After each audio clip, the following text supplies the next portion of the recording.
Hi and welcome to Belgian Diecast Restorations. I'm Jan, and back in February 22, when my channel was only a couple of months old, I did a restoration of the Matchbox 64B MG1100. That was the green regular wheels version. The MG was a transitional model, meaning that it was produced as a regular wheels model and later converted to Superfast wheels. The Superfast MG was produced for only 1 year in 1970 before it was replaced with the slingshot dragster. The model is of course based on the 1962 MG1100 4-door saloon, which was one of the many incarnations of the widely popular ADO16 family cars designed by the British Motor Corporation. Siblings of the MG1100 were marketed worldwide as the Austin 1100, the Morris 1100, the Riley Kestrel, the Van der Plas Princess 1100 and the Wolseley 1100. The model on the turntable has lost virtually all of its paint. The windows are cracked, the axles are bent and the car is in an overall very sorry state. So let's get out the tools and give this model a factory reset.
The second MG1100 restoration on my channel.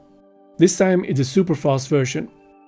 Once painted in light metallic blue, this model has lost most of its paint. The windows are cracked, the axles are bent and the wheels lost their chrome plating. The Tamiya light metallic blue is a tad darker than the original color, nevertheless it fits the model very well. I replaced the window with one in a better condition. The interior, the driver and the dog all got a good bath, the bottom plate and front grille were polished, the wheels were refreshed and rechromed and received new axles. If you enjoy my videos, please leave me a like and don't forget to subscribe to my channel and tick the notification bell. Thanks for watching and see you in the next video.